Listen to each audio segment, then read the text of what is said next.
बात करें, नजर डाल लेते हैं इस वक्त की बड़ी और अहम खबर पर। इस वक्त की बड़ी खबर आ रही है यूपी के लखनऊ से। आयुष दाखिले में फर्जीवाड़े का मामला सामने आया है।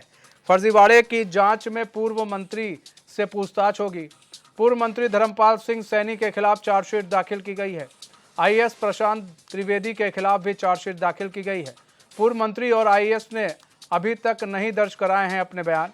2021 और 22 में यूपी के आयुष कॉलेजों में हुए थे 891 प्रवेश। बिना नेट पास किए अभ्यर्थियों को दिया गया था प्रवेश। आयुष प्रवेश घोटाले में 12 लोग गिरफ्तार हुए थे। तो बड़ी खबर आपको बता रहे इस वक्त की। आपको पूर्व मंत्री और आईएएस पर भ्रष्टाचार और फर्जीवाड़े का आरोप लगा। हमारे साथ यूपी हेड जुड़ चुके हैं अमितेश श्रीवास्तव। अमितेश, आयुष दाखिले में फर्जीवाड़े का मामला सामने आया है। पूर्व मंत्री और एक आईएएस पर भी चार्जशीट दाखिल की गई है। क्या है पूरा मामला? लगता है अमितेश से हमारा संपर्क टूट गया है। हम दोबारा अमितेश से संपर्क साधने की कोशिश करेंगे। आयुष दाखिले में फर्जीवाड़े का मामला सामने आया है। फर्जीवाड़े की जांच में पूर्व मंत्री से पूछताछ होगी। पूर्व मंत्री धर्मपाल सिंह सैनी के खिलाफ चार्जशीट दाखिल की गई है। आईएएस प्रशांत त्रिवेदी के खिलाफ भी चार्जशीट दाखिल की गई है। पूर्व मंत्री और आईएएस ने अभी तक अपने बयान दर्ज नहीं कराए हैं। 2021-22 में यूपी के आयुष कॉलेज में हुए थे 891 प्रवेश। ये बिना नेट पास किए अभ्यर्थियों को यहाँ पर प्रवेश दिया गया था। आयुष प्रवेश घोटाले में 12 लोग हुए थे गिरफ्तार। तो बड़ी और अहम खबर बता रहे हैं आपको इस वक्त। ये बड़ा फर्जीवाड़ा सामने आया है। आयुष हमारे साथ अमितेश श्रीवास्तव हमारे संवाददाता एक बार फिर से जुड़ चुके हैं। अमितेश, आयुष दाखिले में फर्जीवाड़े का मामला सामने आया है। पूर्व मंत्री और एक आईएएस पर चार्जशीट दाखिल की गई है। क्या है पूरा मामला? देखिए मनीष, ये धर्मपाल सिंह सैनी हैं। आयुष मंत्री थे उत्तर प्रदेश की योगी आदित्यनाथ सरकार में। उसके बाद से आपको याद होगा कि इनका जो बीजेपी से मोह है वो भंग हो चुका था, हो गया। उसके बाद से समाजवादी पार्टी का इन्होंने दामन थामा और फिर एक बार से अब वो बीजेपी की तरफ उनका जो झुकाव है वो हो चुका है। अभी आपने हाल ही में देखा, जबकि चुनाव के ठीक पहले उत्तर प्रदेश के मुख्यमंत्री योगी आदित्यनाथ की जनसभा थी जहां पे वो समर्थकों के साथ जा रहे थे। उस बीच संगठन से उनको फोन जाता है कि अभी आपको शामिल नहीं होना है। तो ये तो है सियासी बातचीत, लेकिन इसी सियासी बातचीत के बीच में सबसे बड़ी बात यह है कि धर्मपाल सिंह सैनी पर शिकंजा जो है वो अब कसता जा रहा है। कसता इसलिए जा रहा है क्योंकि दरअसल पूरा जो मसला है वो आयुष दाखिले में फर्जीवाड़े की का है, जिसमें पूर्व मंत्री धर्मपाल सिंह सैनी और आईएएस अधिकारी प्रशांत त्रिवेदी के खिलाफ जो चार्जशीट है वो दाखिल हो गई है।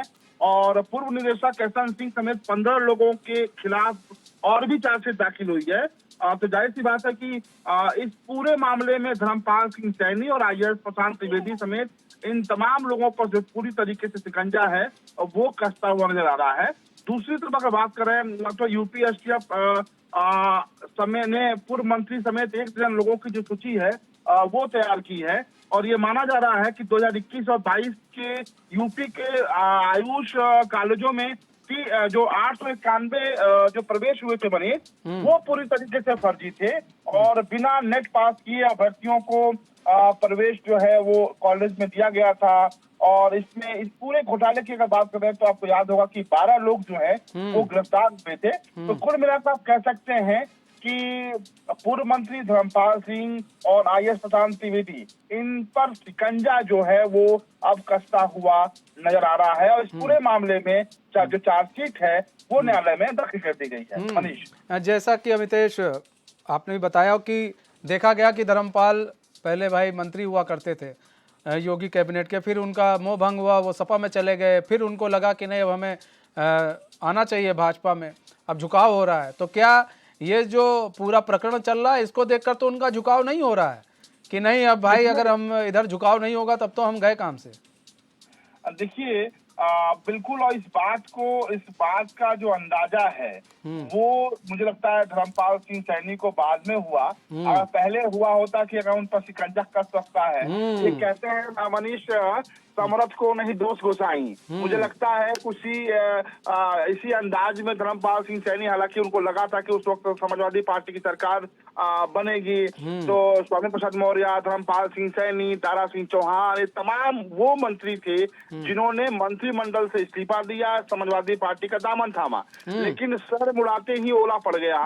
यानी कि आप कह सकते हैं कि जब इस समाजवादी पार्टी में गए, उसके बाद से जो मौजूदा सियासी समीकरण बैठा, उसमें फिर कहीं ना कहीं अपने को ठगे साबित हुए, महसूस किए। हालांकि दारा सिंह चौहान एक ऐसे नेता हैं जो बहुत साफ सुथरी छवि के माने जाते हैं, बयानबाजी से बचते हैं, मीडिया में लाइव नहीं आते हैं, तो उनका तो घर वापसी हो गया।